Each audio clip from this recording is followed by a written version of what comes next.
Brianna Shook. Michael P., you won the giveaway from last week's video. Enjoy your trending comic book list. Another week, another list of the trending books in the comic book marketplace. At the table with an Overstreet price guide advisor. You know his name is Russ Bright. How you feeling? I am fantastic. What a beautiful day to be alive, Tom, and be here with you and the Comic Fam making videos. Slap that subscribe button, Comic Fam. You know we're here every week for you, and we're going to kick this list off at number 10 with one of the dopest variants that's come out in 2020. We have Excalibur number 18. The 1 in 25 Russell Duderman variant. Rogue on the cover, surrounded by every other Rogue that's ever been created. We have the every Rogue ever variant cover, and this thing is stunning. Just take a look. This is why I love variant comics, Russ, because it's not without the unique taste and talent that's regularly coming in and out of titles where we get masterpieces like this one.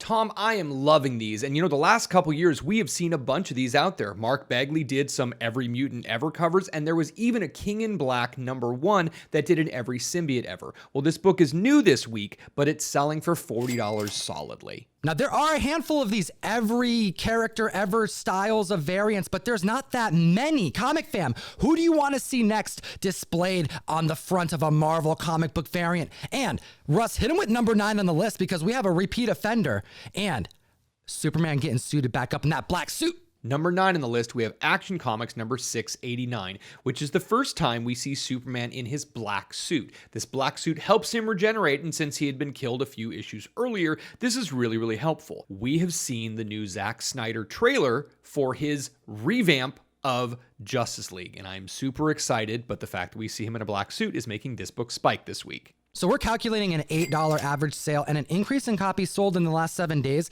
of 567%. But I'll remind the community that when we chatted about this book about 6 months ago, back when the 2017 director cut of Zack Snyder's film was announced, confirmed, and we saw a picture of our Superman in a black suit for the first time, the book was averaging double the price that it's going for right now. So Tom, the Snyder cut of Justice League is supposed to be coming out mid-March. So this may not be the last time that we talk about this book, but I really don't see it reaching the heights that it did last year. Now, although heavily printed, this is a cool minor key regardless. We get to see Clark Kent, Superman, emerge out of a cocoon as if he's a damn bird because he's got to find out what's going on with this robot Superman, this kid with Lenin glasses, and this dude named Steel who's dressed up in some medieval outfit that they know for sure is not a robot, but that's all they know about him. Number 8 on the list, Tom, we have another repeat offender. We are seeing New Avengers, number 7, first appearance of the Illuminati on the list, selling for $20 raw with a high sale of $140 for a CGC 9.8. What is this book doing back on the list, Russ? I mean, I remember chatting about this in 2019,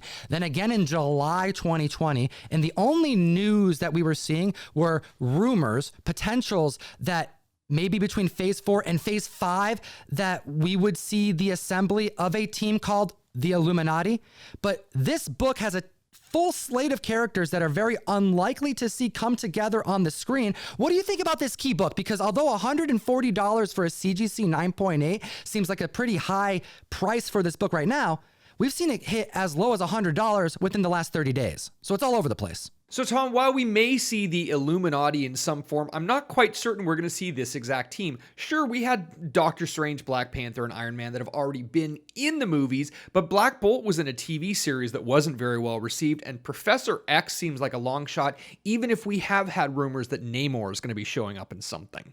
The value of a comic book as it relates to the key event of a team appearance really has to do with how grandiose of an event it is. How momentous of an occasion is this? Young Avenger status is what we're looking for. I'm not really feeling this with this particular book.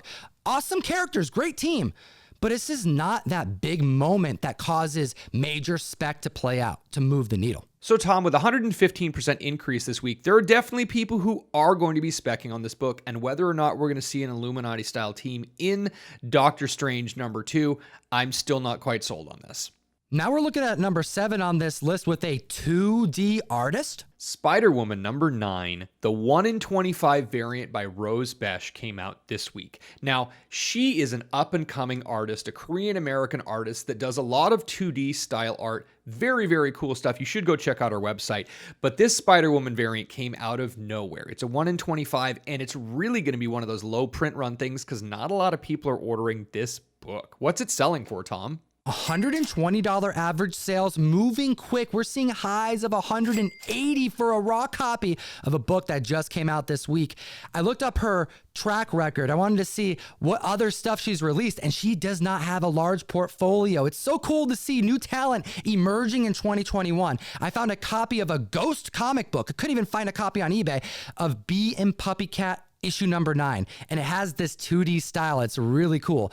There is 2 other comics to be keeping an eye out that's upcoming. We have Silk number 2 that's going to have a variant by Rose, as well as a Demon Days variant that was just announced that looks so dope. Speaking of Demon Days, Tom, you know what? We are doing the Mystery Mail Call every single month, and this month we happen to have an incredible blacklight variant of X-Men Demon Days number 1, this new Peach Momoko book. That's right, Mike McCone. Are you kidding me, man? You killed it. I had this idea because Mike does this signature blacklight style cover that maybe we can do something different. There's a lot of variants for this book, and every single member will be getting a copy of our variant in their mystery mail call in March. Link in the description, or hit Comictom101.com to join the community and get comics from us and support what we do.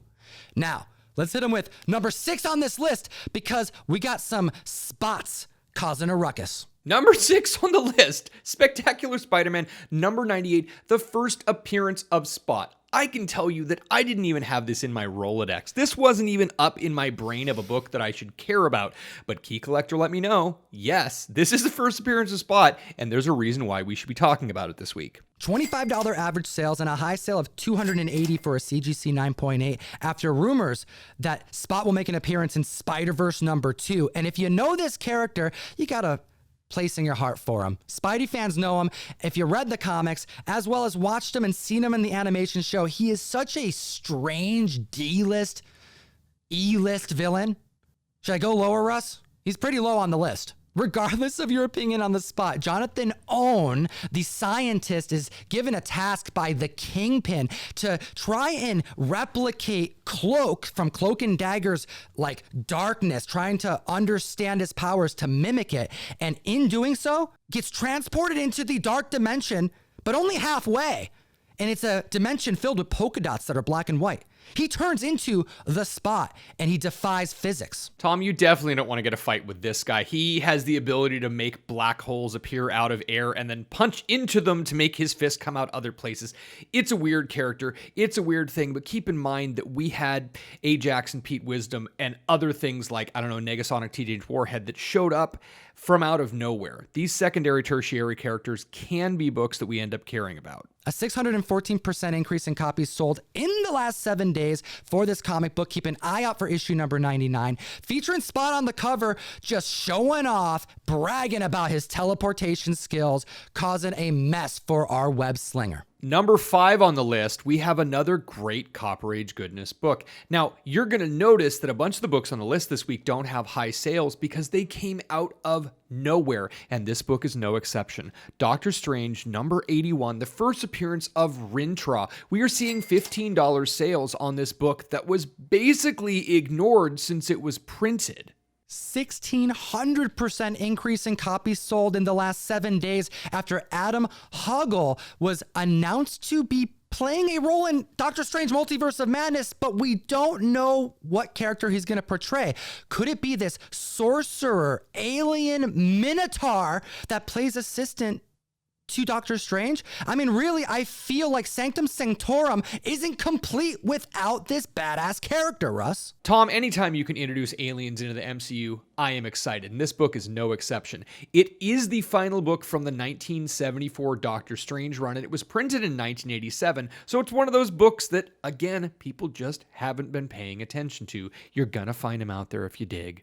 Aside from Rintrah being introduced in comics for the first time here, we see him team up with Doctor Strange over the next few issues and really demonstrate the power of their teamwork. They go into each other's minds immediately after meeting one another and then establishing this level of trust that needs to be seen on screen.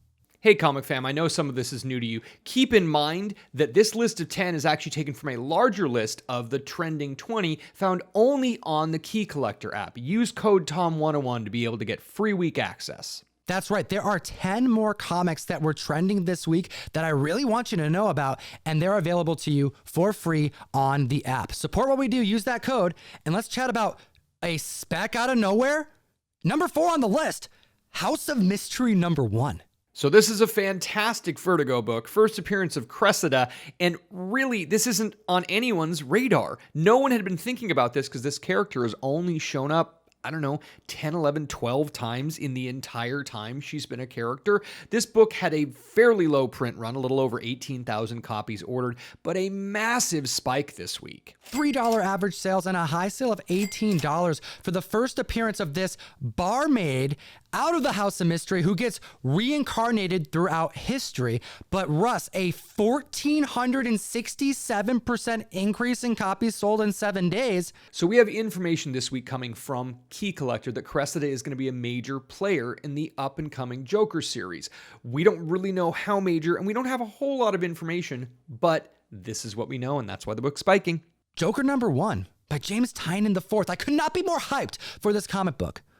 I take that back. No, I can't, because we did a team up with Scorpion Comics to make sure that every single person in their March Mystery Mail Call doesn't just get a Demon Days #1 Mike McCone variant. No, we're hooking up every single member with a version of Joker #1 by the God of War art director, Raph Grassetti. And we have a big thank you to Scorpion Comics for making that happen. Now, we need to be clear here, Russ, because we have the Demon Days variant that is an MMC exclusive. You can only get it there. But this Joker #1 joint exclusive with Scorpion Comics is available on their website while supplies last. We bought half of the total print count so that every member in March can get a copy. But if you want just the book, hit the link in the description to Scorpion Comics where you can purchase one of the versions if they're still available. Number 3 on the list, one of the most highly anticipated books of the year, TMNT The Last Ronin #2. Now, when we were first checking in on The Last Ronin, it came out in November, and it was plagued with printing issues and damage issues and a whole bunch of things happening. Well, they did it again. There have been more damages and missing issues. We did not get our copies of TMNT Last Ronin #2, and I'm hoping that Diamond will be able to replace those 80 copies. But the book we're talking about this week is the 1 in 10 variant done by Sophie Campbell. $25 right out of the gate and $55 for a high sale on this book. It's a beautiful book. It's a great read. Really, it's something that everyone should be getting in on, and I just honestly wish that IDW and Diamond were able to get these things shipped, printed, packed, and out to the shops that need them. There are more stores out that are having problems than everyone knows. Comic fam, did you get your copy of TMNT Last Ronin? We're still waiting on ours. Let us know in the comment section below and enter you in a giveaway that I'll announce at the end of the video. And let's chat about number 2 on the list. We have New Avengers #40, seeing $12 average sales and a new high sale for a raw copy of $20. Another repeat offender, Russ. We have definitely chatted about Varanki, the Skrull Queen. So we have talked about Varanki, who is a Skrull Queen, before, and this book was moving quickly, but not as quickly as this. 1,500% increase this week. This book is flying. And you know what? There is actually a second print of this book that features her on the cover. That second print is hitting $45 average sales, and it is flying off eBay. That first appearance on cover is mattering more and more by the day to collectors. And this comic got more wind in its sails after announcements that Zoe Ashton was going to be playing a villain in Captain Marvel 2. Now, she could be playing a couple different characters, but the main spec is this Skrull Queen. So Zoe Ashton is supposed to be the big bad in Captain Marvel 2, and we also know that Secret Invasion is supposed to be a new show on Disney+. Well, if Varanki's the big bad in Secret Invasion, we may very well see a connection between the Disney Plus TV show and the Captain Marvel 2 movie. Comic fam, I got 2 reasons for you to hit that like and that subscribe button. The first, it'll enter you to win this Lucio Padillo Eternals #1 variant that we did. The other is that next week we're going to start dropping the Todd McFarlane interview that I did. It was amazing. I'm still nervous from doing it, and it was weeks ago, but the video is done. It's dropping next week. You don't want to miss it. And Russ, hit him with the #1 trending comic book in the world. #1 on the list this week, Taskmaster #3. We are seeing these selling for $15 average sale and $27.50 for a high sale. This is the first appearance of Taeguki, who is a Korean character.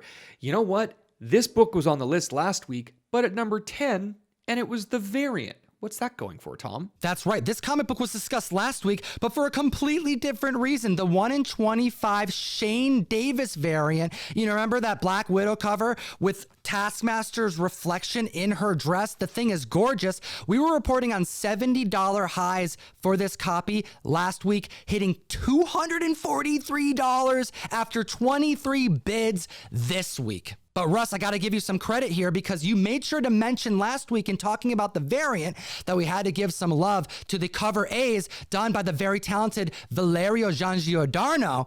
And that's what we're talking about this week, man. Well, 762% increase. This is really, really great. And the fact that we have a new Korean superhero is just a cool thing. This new superhero is part of the Tiger Division, the Republic of Korea's government superhuman team. And if you want a real good laugh about how Taskmaster can get out of the most strange situations, seemingly dire and impossible, it's this series that you gotta be reading. Comic fam, thank you so much for joining me and Tom this week. It is something that we love to do, bringing the information to you, the comic fam. I hope you were entertained and enjoyed it. As always, geek responsibly. Enough said. Comic fam, thanks so much for watching the video. I can't tell you how much I appreciate it for you taking any time out of your day to listen to us chat about expensive paper. We got other videos for you to check out, though, if you didn't get enough. Have a great weekend.